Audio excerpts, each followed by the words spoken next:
Inicio con este texto que Pablo a la carta a los Efesios nos presenta de la siguiente forma: porque somos hechura de Dios, creados en Cristo Jesús para buenas obras, las cuales Dios dispuso de antemano a fin de que la pongamos en práctica. Que estas palabras entonces nos inspiren a fomentar realmente el aprecio por la creación, por la belleza, por el arte, la arquitectura, que cada vez más también la escritura nos inspire a ser portadores de esta generosa creación a nuestros semejantes. Muy buenas noches, un gusto nuevamente estar con ustedes para compartir esta segunda sesión, cuyo tema es fundamento bíblico del arte sacro. Si bien está también el desafío teológico, que no está exento a nuestro discurso, a nuestra retórica. Bienvenidos entonces a todos los que están ya presentes, ya conectados desde Paraguay y otros desde el exterior. Una vez más, muchas gracias por la invitación y bella oportunidad de compartir. A continuación voy a compartir con ustedes lo que va a ser mi presentación y ponencia en esta ocasión. El coordinador de este curso diplomado estará compartiendo con ustedes los materiales referentes al módulo que vamos a desarrollar. Son nuevos materiales. Están disponibles entonces para sus consultas personales e investigación de carácter un poco más académico.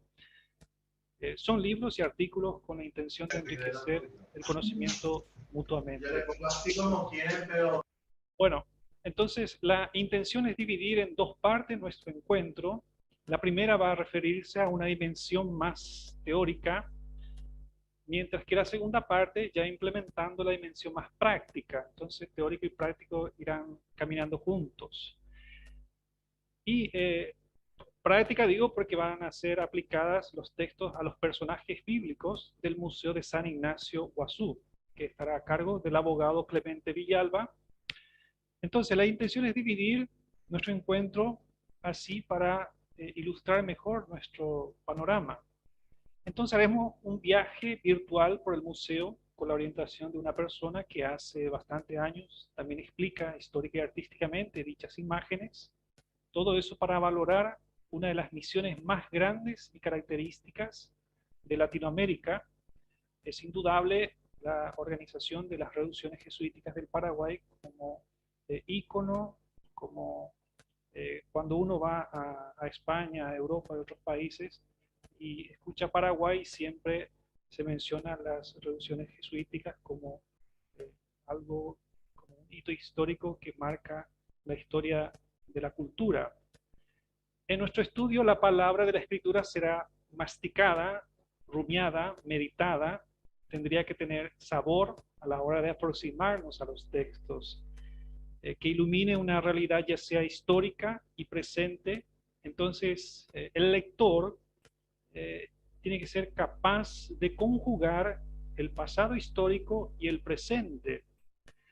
Habíamos visto el ejemplo de cómo todo fue creado la sesión pasada por medio de la palabra. Y anterior a la palabra, entonces, conviene destacar que en la cultura guaranítica, por decirlo así, era fundamental la palabra. La palabra es como un documento. Si alguien prometía que iba a hacer algo, entonces eso eh, pasaba, ocurría. No hacía falta de hacer firmas, sellos, no hacía falta rúbricas. Entonces la palabra tiene un poder performativo.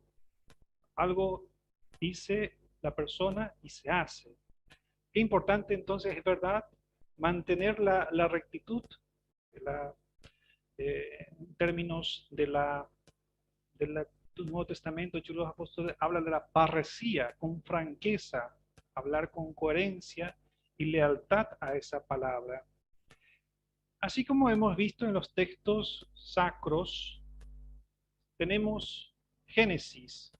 También esta experiencia de las reducciones, que yo no lo voy a tomar muy históricamente porque hay mejores personas que tienen herramientas de esta ciencia, lo puede hacer. sino desde un punto de vista bíblico, porque es desafiante. No existe en la literatura actualmente un estudio acurado de investigador biblista, por ejemplo, que haga un abordaje sobre los eh, textos sacros utilizados en las reducciones. Entonces, por ahí también se puede decir que nuestra intención es presentar las reducciones como un modelo de organización comunitaria que tiene como praxis vivenciar los valores cristianos, bíblicos, desde una cultura autóctona, tales como la defensa de la libertad. No es que con la independencia del Paraguay se haya creado la libertad plena, ya existía antes este deseo, esta utopía. La creación de un orden social cristiano, ya en la primitiva comunidad cristiana. Recuerden Hechos de los Apóstoles. Miren cómo se aman, cómo se quieren y comparten juntos. Se distinguían por la caridad. Promoción humana desde la cultura y la educación. Cabe mencionar en Occidente el gran labor de las comunidades monásticas. De ahí surgen las universidades, las escuelas. También no exenta en las reducciones. De una manera específica, entonces vamos a intentar descubrir los indicios bíblicos en el contexto de las reducciones, representadas especialmente por las imágenes. Observaremos cómo la Sagrada Escritura inspiró a los misioneros y posteriormente a los indígenas desde una perspectiva cristiana. Tendremos en cuenta entonces esta dimensión, sin olvidarnos que hay que hacer también esa parte política como estuvo presente. Para muchos no pasa de ser una utopía política también.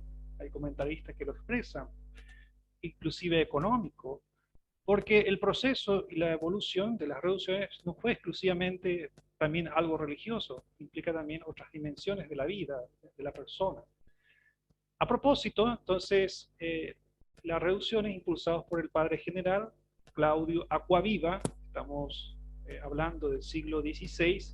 Acquaviva fue muy tempranamente general de los jesuitas, y cuando el capítulo general va y presenta a Acquaviva como candidato a superior general, el Papa sale y dice, pero este es muy joven, este muchacho, ¿cómo va a poder gobernar?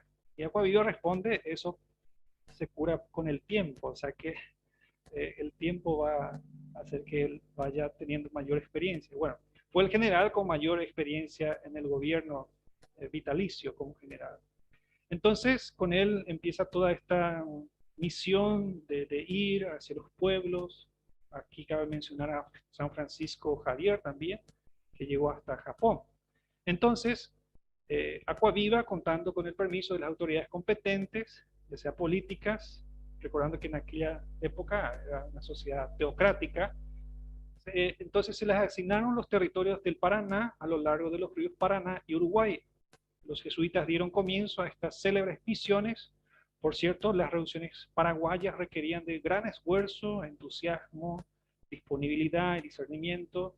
Si leemos las actas de esta época, eran descripciones que desafiaban a los misioneros, ya sea por la salud, el clima, etc. Bueno, conviene destacar que en esta época la versión utilizada de la Biblia era la Vulgata, en latín. La Vulgata, en griego, que también procede del griego esta palabra, es una traducción de la Biblia al latín, realizada a fines del siglo IV por Jerónimo, San Jerónimo. Entonces a él se debe la traducción del griego al latín. Vulgata porque tenía que estar acorde al lenguaje del pueblo, de la gente. Pero después viene, por ejemplo, Lutero, lo traduce al alemán, la época. Después también, y como veremos ahora, viene el concilio de Trento, en el cual, por medio de la cual se publica una edición definitiva de la escritura, sosteniéndola como fuente de revelación de la verdad divina, pero otorgando también dicho carácter a la tradición, negándose su libre interpretación al considerar esta una tarea del magisterio. Entonces podemos decir que los misioneros trajeron, juntos ya sean franciscanos, agustinos, la Vulgata latina. Esto se leía en la misa a través del leccionario. Pero importante aquí, y lo destaco aquí con palabras bien enfatizadas, que la técnica muy común en esa época era la paráfrasis, derivado del latín paráfrasis, para también el griego, punto a, frasis, dicción, expresión, que significa forma adicional de expresión. Coloquialmente, una persona está parafraseando un texto literal, ¿verdad? Y lo explica con sus propias palabras. Entonces, desde el púlpito, estos religiosos encargados de los actos religiosos proclamaban dicha palabra. Muchas veces tenían que saber a memoria y con toda la voz fuerte, porque imagínense, 3.000 personas o 1.000 personas tenía que escucharlo. No había micrófono parlante y por lo tanto tenía que entonar fuertemente. De ahí que estos se formaban con la homilética, la retórica, para que tenga una buena entonación de voz y todo el arte de la oratoria. Ok, entonces la paráfrasis era muy utilizada en dicha época, ya sea en Europa, y todos los misioneros manejaban esta forma y repetía la gente.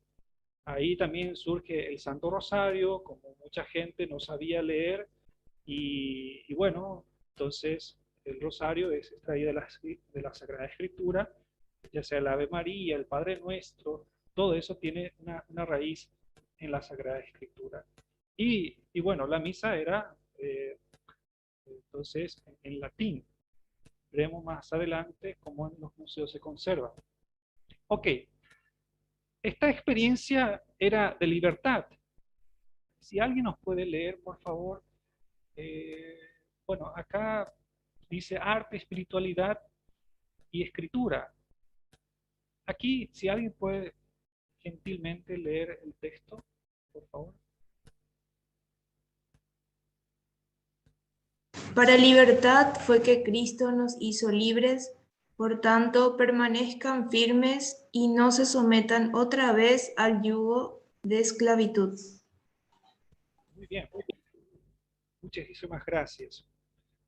Bartomeu Elia, uno de los estudiosos de las reducciones, decía que la experiencia de las reducciones era la experiencia de descolonización en la época de la colonia, o sea que una experiencia de libertad. A través de esta misma vivencia se puede relacionar el arte, la espiritualidad y la escritura. Aquí tenemos la obra de Ruiz Montoya, grande, misionero, y podemos destacar, por ejemplo, que él encontró en los indígenas que no usaban dinero, que no constituían nada para el sistema de cambio, ya que la economía era más bien en base a trueque, mutación de cosas por otras. Con todo, la principal fuente de ingresos se daba con la hierba mate. Después Montoya destaca, por ejemplo, la nobleza y hospitalidad de la gente. Vamos a ver más adelante esa experiencia de, de enfatizar la devoción a los ángeles. Ustedes recuerdan en el Antiguo Testamento una frase que dice que cuando recibas un forastero hay que recibirlos como ángeles, porque de repente son ángeles. Capítulo 18 de Génesis, la experiencia de Abraham. Entonces, profundizando aún más sobre el contexto religioso y moral, Montoya resalta la religiosidad de los guaraníes, que vivían en pequeños poblados bajo la guía de un cacique cuyo cargo era hereditario. La tradición era netamente oral, obviamente no había una escritura, pues estimaban mucho la lengua guaraní. La mayoría se dedicaba a la agricultura, a la caza y la pesca. También tenían importante respeto hacia las mujeres, no había incesto. Eso concuerda un poco con la visión de Pablo, de prohibir o de hacer esas prohibiciones en base al Deuteronomio. Los guaraníes eran monoteístas, es decir, creían en un solo Dios, algo que concuerda también con la visión cristiana monoteísta, aunque se mantiene o se cree en el dogma trinitario, Padre, Hijo y Espíritu Santo, no obstante, un solo Dios. Y ellos llamaban entonces Tupá. Quizás el peligro contra el monoteísmo era la existencia de muchos magos, hechiceros, sacerdotes de la selva, podemos llamarlo así, en nuestro lenguaje actual, que con la hechicería se hicieron famosos. No exento también en la época de Pablo, que tuvo que discutirse con algunos hechiceros que deformaban la visión cristiana. Al verdadero Dios nunca hicieron sacrificio, o sea que no había experiencia de sacrificio humano, tal como pasó con la experiencia de Abraham, que tenía que sacrificar a su propio hijo, y ahí interviene Dios a través de su ángel, y ahí llega a darse también un avance ético. No es necesario sacrificar al ser humano. Entonces, ni tuvieron más que un simple conocimiento, le gustaba observar el firmamento para descubrir algún mensaje del dios Tupá. En eso concuerda también un poco con los incas y otros grupos importantes de dicha época. Habíamos leído la experiencia de Pablo como resucitado y que tiene como fruto la libertad. En la teología paulina está muy presente el tema de la libertad, como vemos también en las reducciones, ese deseo, fruto de la experiencia de la resurrección, y es un tema bíblico que traspasa los textos evangélicos y las cartas paulinas. Interesante, por ejemplo, destacar la carta a Filemón contra la esclavitud. Los textos plantean la libertad ante la ley, ante el pecado, ante el virrey, llamémoslo así, ante la muerte. Solamente la persona libre era capaz de cambiar su destino. Esa persona libre es gracias a su condición filial como hijo. No obstante la voluntad divina, uno es capaz de elegir, seguir o desistir, perseverar, discernir y repensar su propio destino. Quizás para determinar o fundamentar mejor esta experiencia de la libertad en las reducciones, convendría analizar cómo era la vida diaria en las reducciones. Lo estoy diciendo a partir de un artículo que lo redacté y que lo comparto ahora con el grupo también, en base a qué elementos principales podemos decir que existía libertad y cómo a través de esa historia podemos aprender a nuestro presente y traer a nuestro día a día esa experiencia de libertad. Por ejemplo, la vida religiosa era el principal estilo que marcaba el ritmo de vida.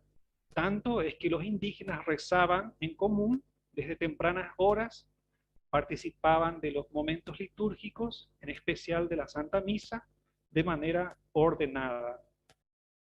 Esta experiencia también en los más de 30 pueblos se basaba a partir de que se quedaba en la plaza, que era el centro, el lugar céntrico, y era el espacio de grandes reuniones donde se debatían los destinos de cada comunidad y las decisiones importantes se daban en eso. Recuerden ustedes que Pablo una vez se fue en el ágora de los griegos y donde había ese momento de poder discutir y debatir temas importantes, como puede ser ahora, por ejemplo, virtualmente. Todos tenían una tarea asignada, responsabilidades que a su vez enseñaban a los niños y adolescentes en la vida de trabajo. Por el tema del clima y el calor, normalmente por la mañana era mejor para ir a trabajar en el campo. Entonces aprendían a cultivar. Durante las horas de la tarde, en la vida de las reducciones, había más espacio para la educación. Hay escritores que sostienen que algunos indígenas eran trilingües, manejaban inclusive el latín. El aprendizaje de la escultura, como veremos más adelante a través de las imágenes, la música, recuerda a Domenico Cipoli, la pintura, la literatura, danzas y otras habilidades.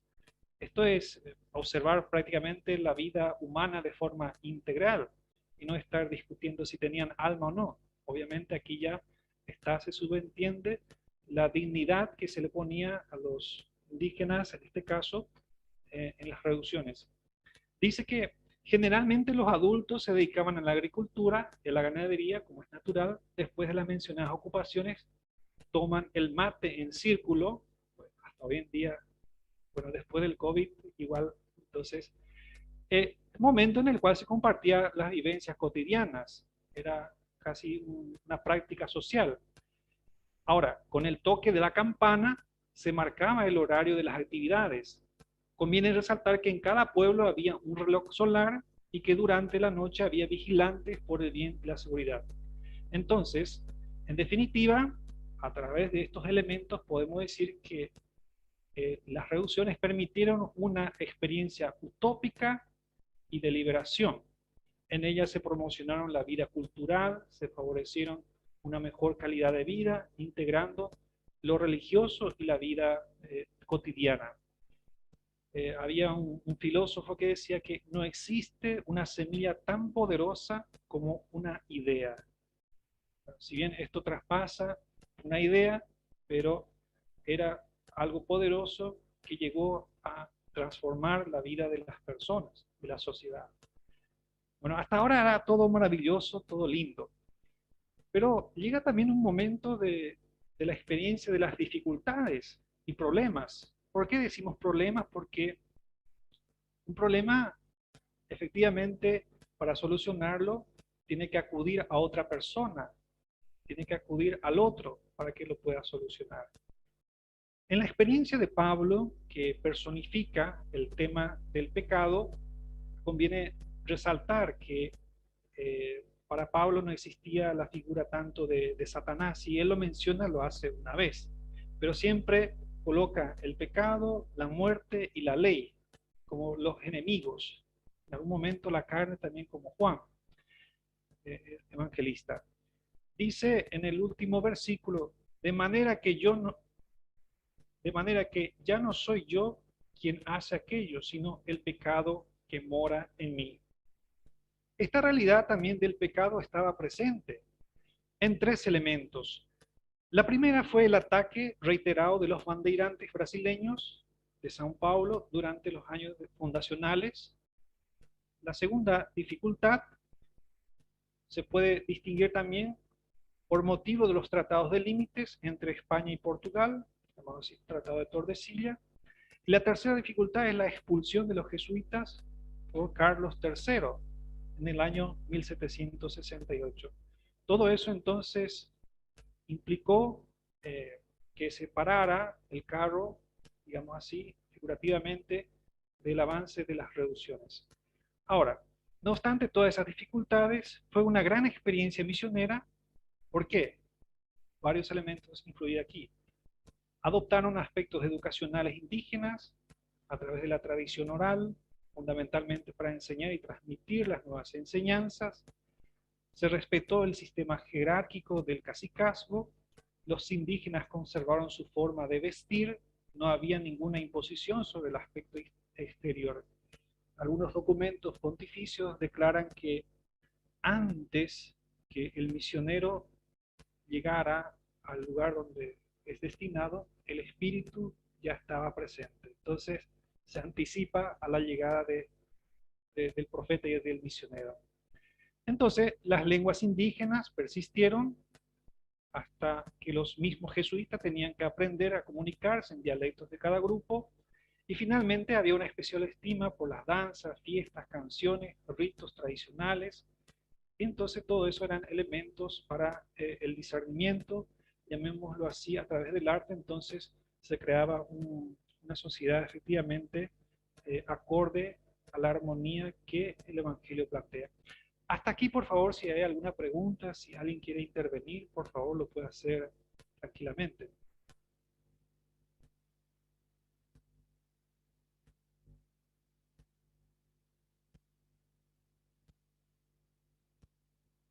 Bueno, seguimos entonces. A todo esto, la explicación de la escritura tenía que adecuarse a la realidad cultural de la persona. Entonces, ¿cómo explicar la escritura a una gente, a una persona que no sabía leer ni escribir? Entonces, el predicador o el misionero tenía que adecuarse y saber conocer al pueblo, su pensamiento, su cosmovisión, costumbres, tradiciones y códigos humanos. Para entrar, como diría Pablo, se hace de todo para ganarla a todos. Un poco la lógica, ¿verdad? Ok, ya en el ámbito nuestro, vamos recorriendo mínimamente el Museo de San Ignacio. Esta es la sala de la creación. donde podemos ver la bellísima imagen del arcángel Rafael con Tobías. El Museo de San Ignacio Misiones se encuentra dentro de la ruta jesuítica, es un destino turístico ideal para las vacaciones de invierno, o sea, hoy en día exhibe obras barrocas hispano-guaraní. Dicha ciudad se encuentra, creo que si no me equivoco, a 226 kilómetros. En dicho museo podemos ver santos policromados que fueron talladas por los indígenas bajo la dirección de los sacerdotes jesuitas. Bueno, en la sala 1, que es la sala de la creación, tenemos el monograma Iota Eta Sigma en griego. Entonces, una pieza de madera policromada, símbolo de los jesuitas. Aquí a la derecha tenemos el escudo de un papa, que es el actual papa, ¿verdad? Francisco. Aquí tenemos Iota Eta Sigma. Como él es jesuita, entonces en su escudo pontifical, ahí está presente. Los grabados entonces representan las 3 primeras letras del nombre de Jesús en griego. El lema del Santo Padre Francisco procede de las homilías de San Beda Venerable, comentando el episodio evangélico, vidit ergo Jesus publicanum et quia miserando atque ligendo vidit. Entonces, ahí está el lema de Francisco. Otra interpretación es que la abreviación de la frase sería Jesus hominum salvator, traducida al español como Jesús Salvador de los hombres, pero es una interpretación un poco forzada para muchos. Entonces lo más importante es mantener que iota, eta o IHS significa que son las 3 primeras letras del nombre de Jesús en griego. Esto un poco entonces para tenerlo en cuenta. Bueno, en la ocasión pasada habíamos visto los ángeles, santos ángeles, arcángeles en el Museo de Santa María. Lo que ahora vamos a ver también es cómo está en el Museo de San Ignacio. San Rafael Arcángel, pieza de madera policromada. Si alguien nos puede leer, por favor, en español lo que está escrito. Tobías.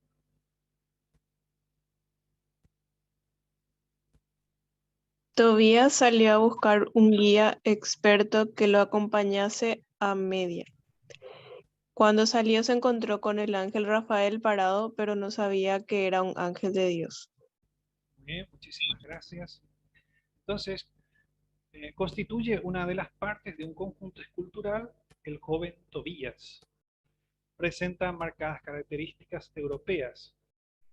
La pieza, en este caso de Tobías, una madera también policromada de estilo barroco.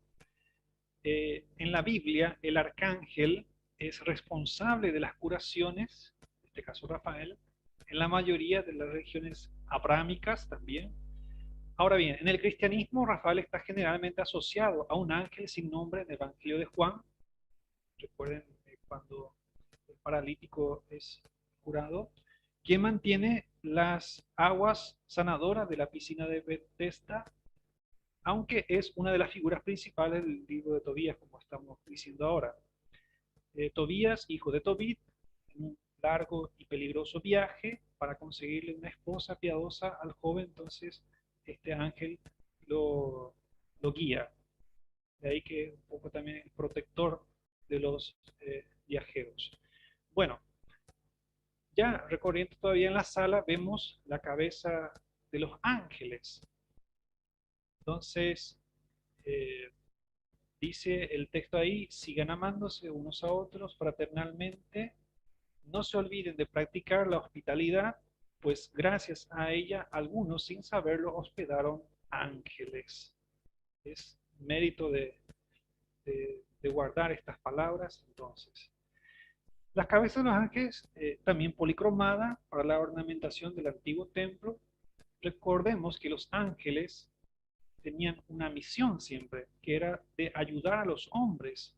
De ahí que en noviembre se celebra los ángeles custodios, al llegar a la salvación eterna, guiando, protegiendo del peligro a la persona. Pero también existían los arcángeles, existían categorías. les podríamos llamar de asistentes de Dios. Son ángeles que están al servicio directo del Señor para cumplir misiones especiales. En septiembre recordamos los arcángeles, los tres más conocidos.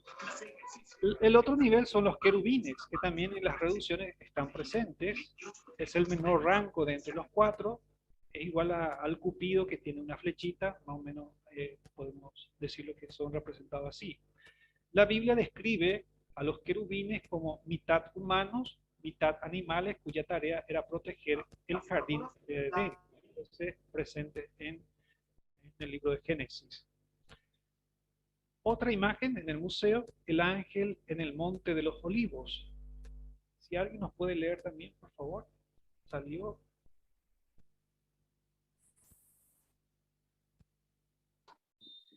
Salió y como de costumbre fue al monte de los olivos. Y los discípulos le siguieron. Llegado al lugar les dijo, pedid que no caigáis en tentación. Y se apartó de ellos como un tiro de piedra. Y puesto de rodillas oraba diciendo, Padre, si quieres, aparta de mí este cáliz, pero no se haga mi voluntad sino la tuya. Muy bien, muchas gracias. Entonces se le apareció un ángel venido del cielo que le confortaba. Ahí está la frase, la expresión de la aparición del ángel. Entonces, se suele enumerar 9 coros u órdenes angélicos en la Biblia. Esta jerarquía se basa en los distintos nombres que se encuentran en la Biblia. Dentro de esta jerarquía de coros de ángeles, superiores participan también a los inferiores de sus conocimientos.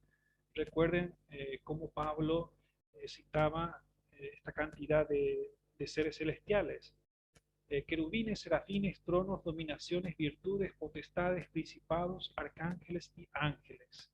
En las reducciones, estos personajes espirituales eran bastante reconocidos. Bueno, entonces, estos ángeles decían el cántico en el cielo, el santo, santo, santo, Kadosh, Kadosh, Kadosh, el Señor de los ejércitos, Señor Shabaot, Adonai Shabaot. Ok, otro ya nos decía Irma la vez pasada, como San Miguel Arcángel era bastante representativo. Acá en este caso es una de las figuras más remarcadas de la religiosidad popular en las visiones de estilo barroco. Expresa la concepción guaranítica del diablo con rangos femeninos. Uno debe recordar que la concepción guaranítica del diablo no es la misma que la cristiana. San Miguel Arcángel es conocido por ser líder de los ejércitos celestiales y el defensor de la fe y la justicia. En la tradición cristiana se le representa a menudo como un guerrero celestial. Hay un papa, creo que hace bastante tiempo, como cerca del Concilio Vaticano I, que después de la misa en el Vaticano, en la curia, pedía que se rezara a San Miguel, porque había en la curia algunos personajes que realmente se comportaban un poco mal. Entonces pedía que se rezara la oración a San Miguel después de la comunión. Creo que el actual también implementó un poco esa oración. Entonces, esta imagen simboliza la lucha contra el mal y llamado a la fe y la justicia en medio de los desafíos de la vida. Es importante entonces destacar. La otra imagen, ya en Santa María, la anterior era en San Ignacio. Vemos aquí la diferencia de las dos figuras del demonio, del mal, aquí ya como monstruo prácticamente. Una figura importante en la tradición cristiana, no solamente en las reducciones, sino también en el occidente. La obra atribuida a Brassanelli puede encontrarse en diferentes lugares de culto, como iglesias, capillas e incluso en colecciones privadas. La representación artística de San Miguel Arcángel invita, por lo tanto, a la reflexión, a la conexión espiritual con la figura del arcángel y sus virtudes de valentía y protección. Hay un libro de un biblista o filólogo, mejor dicho, español, que trata un poco de encontrar el origen de la devoción a los ángeles en el Antiguo Testamento. Bueno, entonces eso lo podemos compartir después en el grupo por si alguien quiera esté interesado. En esta sala de la creación también se encuentra el púlpito, más o menos 3 metros de altura, siglo XVII-XVIII. En la misma se mantiene entonces este lugar donde se predicaba, se anunciaba la palabra de Dios. Algunas iglesias de Paraguay todavía mantienen este púlpito, solo que el sacerdote ya no se sube más ahí por seguridad, ¿verdad? Entonces, ahí está cerca del púlpito el monograma. Esta pieza es policromada, usada en tiempo de las reducciones para la predicación y las lecturas. En una de las vitrinas se encuentran los misales impresos, ahí tenemos en latín, obviamente, y también podemos ver la carta del rey Felipe IV del año 1635, con una caligrafía impresionante.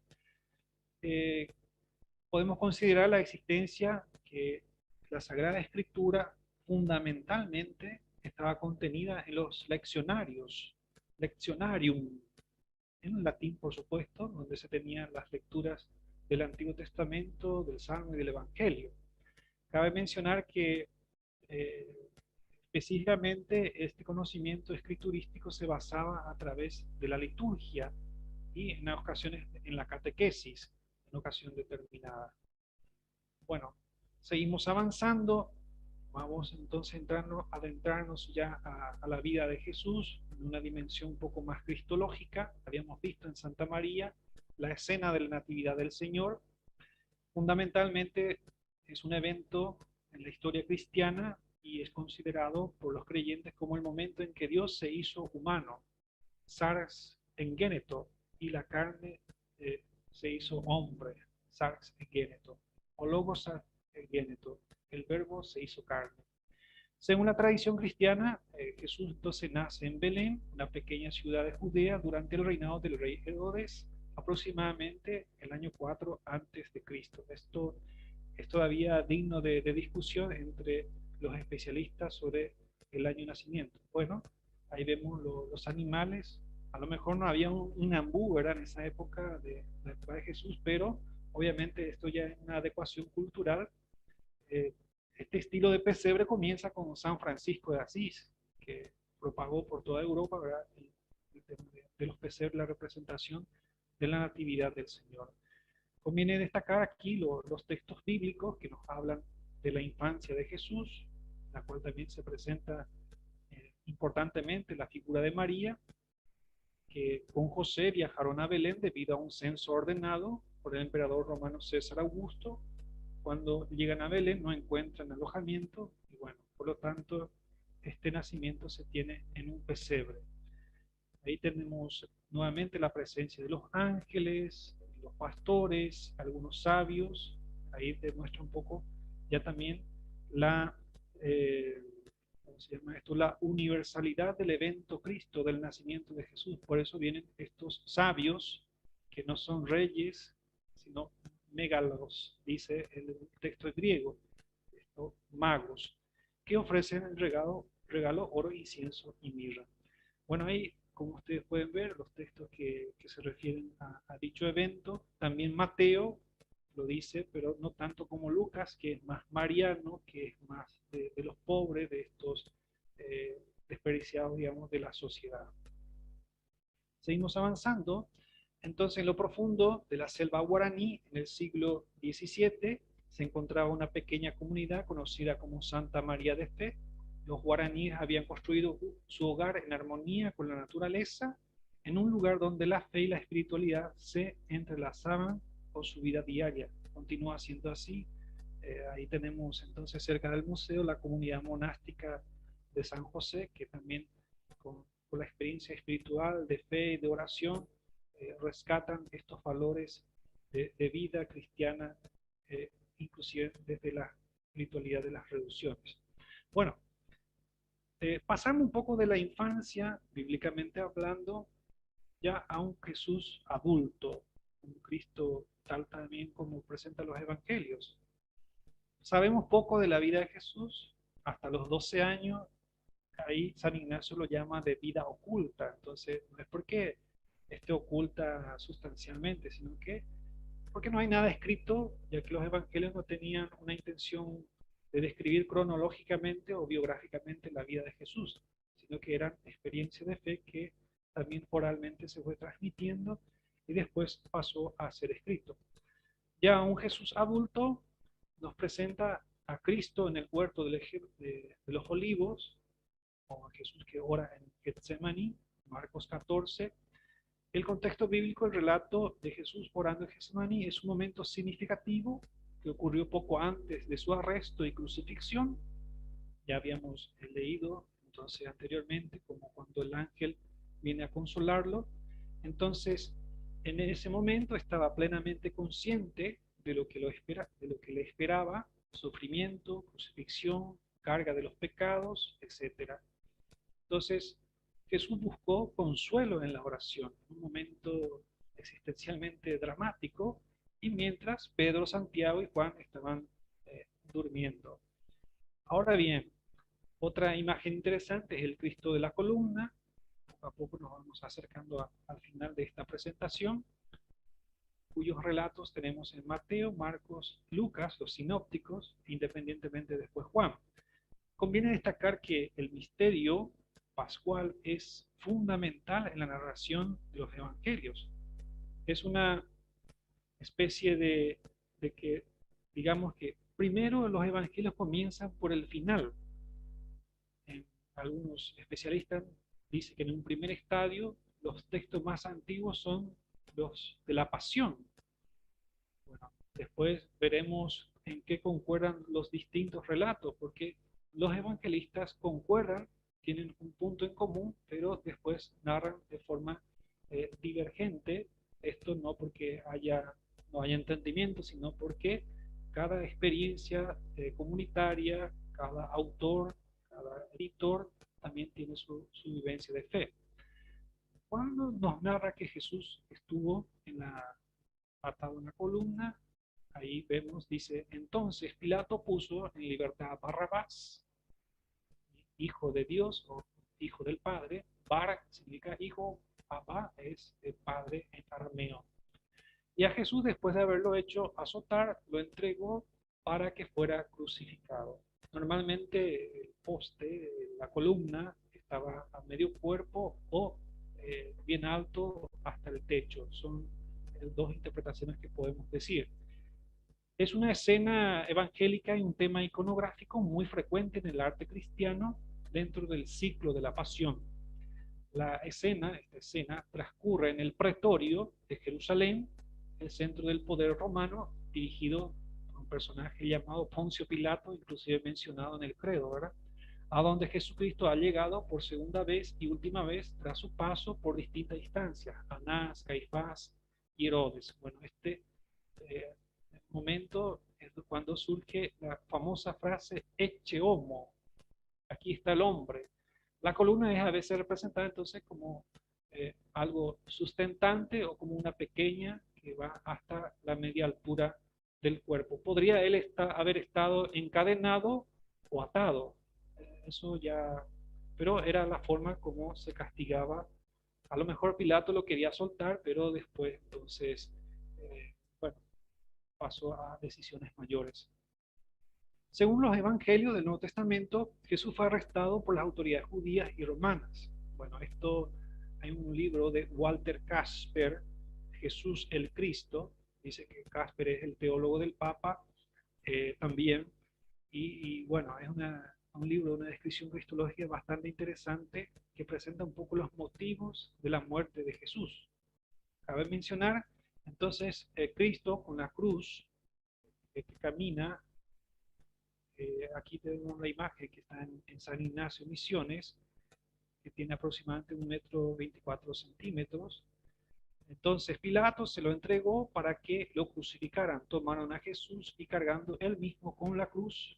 En verdad, la representación de la iconografía lo presenta tal cual como dice en esta traducción. Pero históricamente se dice que era un patíbulo, o sea, una columna que podría servir después transversalmente a la crucifixión. Presenta la imagen de la pesada carga con belleza y suavidad, como podemos ver. La cruz actualmente no se conserva. En resumen, la imagen de Cristo con la cruz representa el momento en el que Jesús llevó la cruz hacia su crucifixión. Gólgota, es decir, fuera de la ciudad de Jerusalén, extramuro, fuera de la muralla. Esto lo podemos ver todavía hoy en día yendo a Jerusalén, donde está ubicado el Gólgota. Cristo entonces con la cruz camina hacia el Calvario, representa prácticamente un episodio en la narrativa cristiana de la pasión de Cristo y un tema recurrente en el arte, representado en varios momentos. Jesús que lleva la cruz hacia el Gólgota. Esta cruz fue utilizada cuando vino el Papa Francisco a Paraguay, entonces estaba presente. ¿Alguien si nos puede leer, por favor, por gentileza, el texto? Fijemos.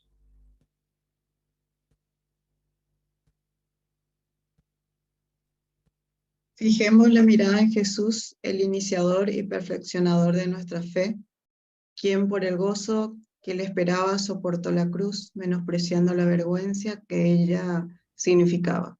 Y ahora está sentado a la derecha del trono de Dios. Hebreos 12:2. Muchísimas gracias. Estamos leyendo la carta a los Hebreos con una expresión un poco más sacerdotal. Está al interno del Corpus Paulino, propiamente ya hoy en día no se dice que sea de obra paulina, pero sí está dentro del corpus. Bueno, una bellísima cruz que, como mencioné recientemente, fue utilizada en la visita del Papa Francisco a Paraguay. En el Museo Diocesano se guardan muchas imágenes de santos que son esculturas esculpidas por los indígenas hace más de 300 años, estamos hablando de 3 siglos, ¿verdad? Las pinturas policromadas de los santos fueron extraídas de sabias naturales del lugar y preparadas en los mismos talleres de las reducciones. El crucifijo es una pieza con graves expresiones dramáticas, con énfasis en los detalles corporales. A su lado, si ustedes van en el museo, verán un ángel recogiendo la sagrada sangre en el cáliz.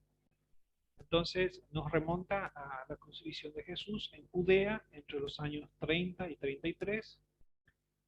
Todo esto se describe en los evangelios, también en las cartas paulinas. Y bueno, los grandes historiadores como Tácito y Flavio Josefo dicen que históricamente existían crucifixiones por el Imperio Romano. Flavio Josefo es un poco exagerado, dice que a veces había más de 3.000 crucificados, entonces, y no niega de haber escuchado el nombre de un tal Nazareno, Jesús, a quien lo han crucificado, dice Flavio Josefo, en un texto extrabíblico, que ahí en el material lo pueden ver un poco más para profundizar sobre este evento muy, muy fuerte, muy intenso.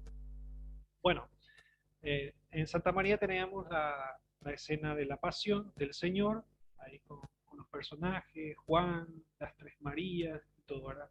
Entonces se refiere prácticamente a los sucesos finales de la vida terrenal de Jesús, de su arresto, de la muerte en el Gólgota, el relato central de la vida cristiana, de la vida de Jesús. Entonces se considera como gran significativa y trascendental experiencia, sobre todo en los seguidores.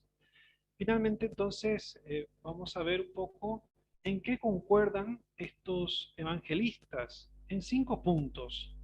Primero, que se convocó una sesión ante el Sanedrín que componía más de 70 personas. Después, la noche de su detención, Jesús que fue interrogado por el sumo sacerdote, la discusión en el templo, o sea, de lo que Jesús, su persona constituía para dicha clase religiosa. El que instó a los otros para decidir la muerte de Jesús era el sumo sacerdote, al que Mateo y Juan identifican como Caifás, y hubo un equivalente a una sentencia de muerte. Esto entonces son los 5 puntos que concuerdan los relatos de los evangelios. Bueno, tenemos también el Cristo yacente. La escultura está ubicada en el centro de la sala, no se conserva su sepulcro como en otras reducciones. Representa a Cristo en posición yacente en vez de crucificado, y una vez, crucificado y trasladado al sepulcro. Sería después de la muerte, todo el día sábado.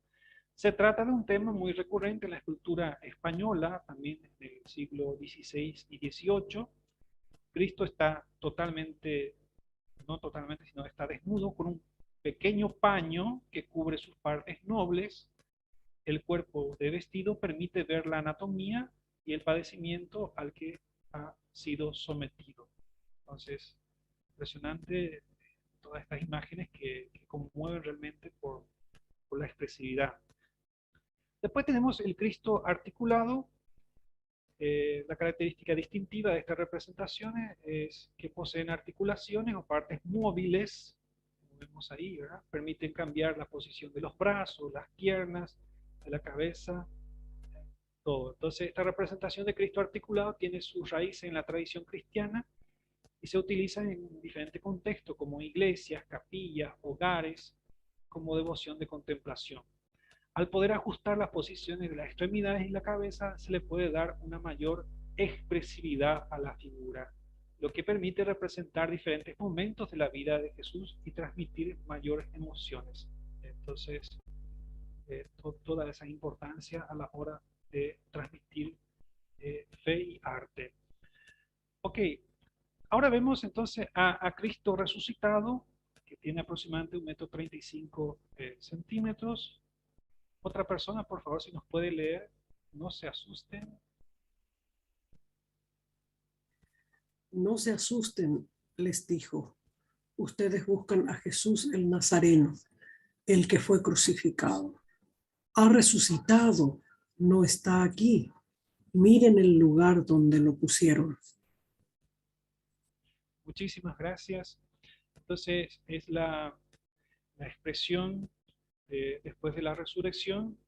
En griego existen al menos 3, 4 palabras, verbos, que describen el evento de la resurrección. Aquí tenemos gerte.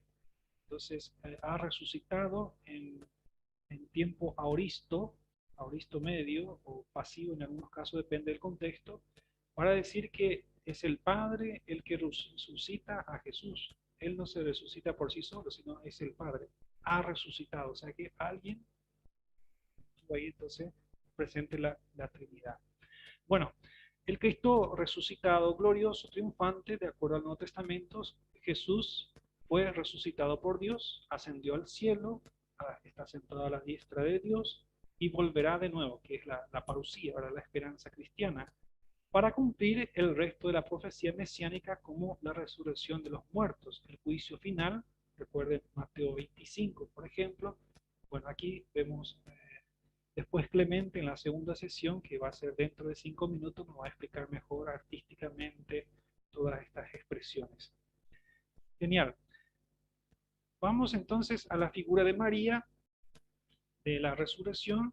Esta imagen era probablemente usada para la tradicional procesión de Pascua, llamada Tupacín Muití, el encuentro del resucitado con su madre. Vamos a decir así que quizás el viaje más importante de nuestra vida sea aquel que nos plantea el camino hacia la resurrección. Nuestra vida peregrina, ¿verdad? El camino verso la vida celestial, verso la eternidad. Entonces, San Ignacio de Loyola, en los ejercicios espirituales, propone contemplar que la primera aparición del Señor resucitado fue a María, su madre, y no, por ejemplo, a María Magdalena, que después necesitaba de 2 hombres, de Pedro y Juan, porque las mujeres no servían como testigos, entonces tenía que irse junto a Pedro y Juan para que sean realmente los testigos. 2 hombres sí, esa cultura, ¿verdad? Las mujeres no servían para ser testigos. Entonces, pero San Ignacio, desde una dimensión más espiritual, dice que primero habría aparecido a la Virgen María, lo cual, aunque no se diga en la Escritura, se tiene por dicho, es decir, que apareció a tantos otros, porque la Escritura supone que tenemos entendimiento. Realmente el encuentro de María con su Hijo después de la resurrección, entonces se puede vislumbrar desde la óptica de la fe. Vemos ahora a Santa Ana y San Joaquín del Museo de Santa María. Estos personajes son narrados, son mencionados en el protoevangelio de Santiago. Habíamos mencionado un poco antes los apócrifos. Cuenta que los vecinos de Joaquín se burlaban de él porque no tenía hijos. Entonces el santo se retiró 40 días al desierto a orar y ayunar. En tanto que Ana, cuyo nombre significa gracia, se quejaba, Charis después traduce esto en griego, se quejaba en 2 quejas y se lamentaba en 2 lamentaciones. Entonces aparece un ángel a Ana y le dice: Ana, el Señor ha escuchado tu oración, concebirás y darás a luz un hijo. Es impresionante entonces cómo en su longevidad concibe un hijo, tal como también en algunos pasajes del Antiguo Testamento es narrado. Ahí tenemos entonces el significado de Ana, que significa gracia. Nos presenta rasgos de una anciana enseñando la ley mosaica, o sea, está teniendo la Torá en sus manos, que en aquella época es un poco cuestionable, porque una mujer enseñar la Torá era, uno, porque no tenía tanta cultura, otro, porque no tenía que hablar en la sinagoga, pero sí, era una cultura también matriarcal, la semítica, porque la mujer era la principal figura que enseñaba a sus hijos, ya sea la fe, la espiritualidad, a trabajar y muchos otros valores domésticos. Cuando Pablo dice, mujeres, esposas, sométanse a sus maridos, no significa que sea un sometimiento de esclavitud, sino de respeto. O cuando se refiere a los maridos, es para que, como jefe de un hogar, no para que abuse de su hogar, sino para que cuide, respete y, bueno, proteja a su familia. Es en ese sentido que las reglas domésticas funcionaban en Pablo, ya que no había catedral, parroquia, capilla, sino que la iglesia se reunía en las casas y ahí, bueno, se celebraba toda la vida, la liturgia, etc. Entonces, es importante ya destacar su nombre, ya presente en los apócrifos, que vienen más bien reforzar la fe de aquellos textos canónicos y que uno lee. Bueno, aquí brevemente mencionar que los apócrifos fueron hallados en Nag Hammadi, que muestra el final del Evangelio apócrifo de Juan y comienzo del Evangelio de Tomás.